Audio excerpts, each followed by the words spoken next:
Last chapter we have discussed about the generating functions, null hypothesis, hypothesis testing, alternative hypothesis testing, and then we have discussed about how we create this Gaussian function. Okay, how exponential come into play picture, and then we have discussed about the type 1 and type 2 burst error. And then we have discussed about the alpha and beta and the z score, and then we have discussed about the sampling. Okay, what is actually actual population, what is the actual population is, and then we have discussed about the what is the p value is nothing but the area. um, right, so in this video we'll discuss about the Chebyshev inequality, and then we have discussed about the confidence interval. Okay, which I'll explain you in the next video briefly. Shibuki's inequalities and confidence interval are both, they are basically correlated. Okay, I'll explain you how it is correlated, because they both tells the upper bound and the lower bound. So it tells the range, your data lies within the upper bound and the lower bound. Okay, so it's just as simple as telling you the range of the data. Okay, based on your standard deviation, so in which standard deviation your data will fall. um, that's what the Shibuki's interval tells you. It will lie in the 1 standard deviation, 2 deviation, or 3 deviation point. Okay, so you know the normal distribution which lies within positive and negative, right? So standard deviation can be 1 standard deviation, 2 standard deviation, 3 standard deviation point, and z score can lie in anywhere. Okay, so now we'll discuss about the confidence interval and Shibuki's inequalities. So if you see, let's discuss the Shibuki inequality first. So it tells that your data lies within k standard deviation. Okay, so the proportion of observation within k standard deviation is at least 1 minus 1 divided by k square. So it will tell you. So let's take an example, or let's take an equation. Okay, it's a very basic, it's very basic formula. So if you see x minus mu divided by standard deviation, which is our z score.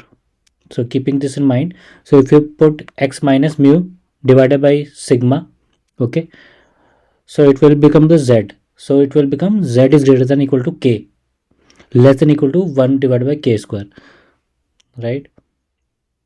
So so it will tell z. So the proportion of observation is your z score within 1 minus 1 divided by k square, which you can see in the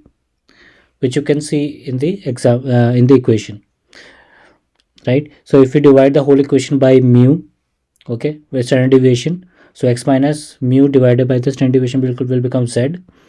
So she will represent as a z is greater than equal to k is less than equal to 1 divided by k square. So z will lie between k to 1 divided by k square. Okay, so let's say the standard deviation, if you see the table, if your standard deviation is 1.5, okay, so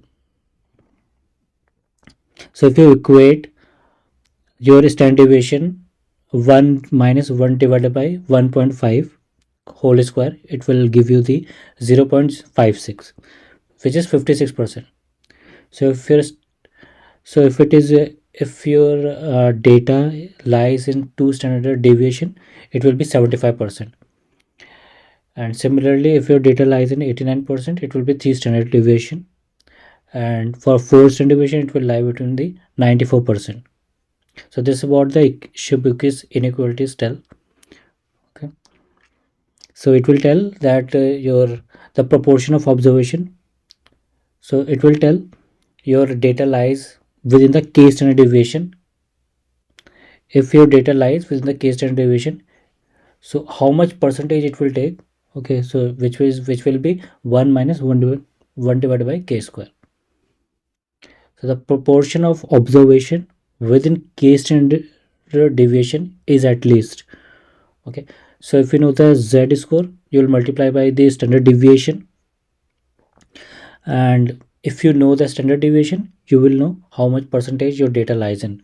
It may be 56%, 75%, 89%, and 94%. So if you know the standard deviation 1.5, it will be 56%, and if the standard deviation is 2 standard deviation, it will 75%. So you know your data will lies into the 75% if your standard deviation is 2, right? So let's take any value of the Z score, multiply with the standard deviation. Okay, multiply by the standard deviation, correct? So you are getting my point, right? Comment me if you still not able to understand this equation. um, so if you want to know the probability of the in the Shibaka inequality, it will tell you that if you want to know the probability, okay, and if you know that how in what standard deviation your data lies in, it could be 1 standard deviation, 1 into standard deviation, 2 into standard deviation, 3 into standard deviation. So if it is 2 standard deviation, your data will lie within the 75% of the graph. Okay, now we'll talk about the confidence interval. So if we say we are 95%, we are 94%, 95%, 99%. So earlier I show you one chart. So um, if you see the 2.35, 2.35, this is what we know as the 95%.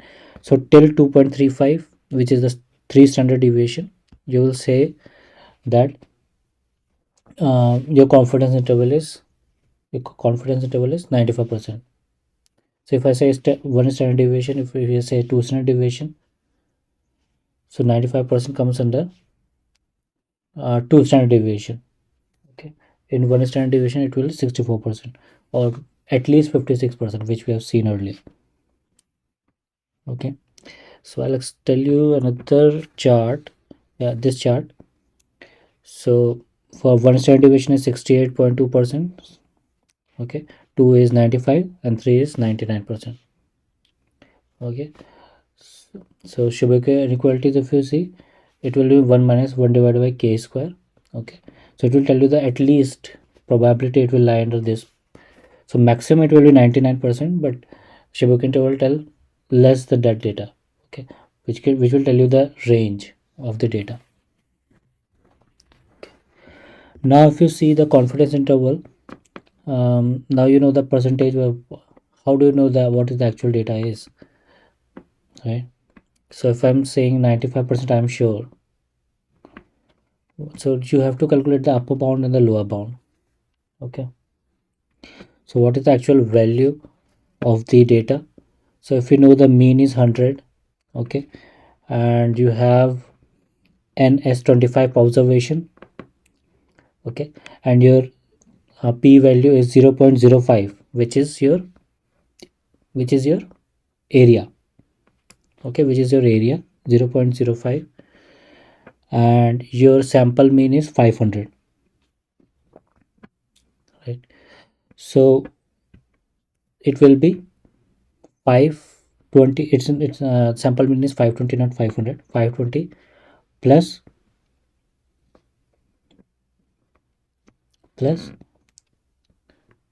So for p value 0.05, for p value 0.05, confidence interval is 1.96. Okay, which I'll explain you in the next video, how to get the 1.96 based on the p value. Okay, so the confidence interval formula is point estimate, which is your sample mean, plus minus margin of error. Margin of error calculated based on the p value. P value is 0.05. Okay, so it will be plus minus 0.5. Okay, I hope you like this video. Thank you.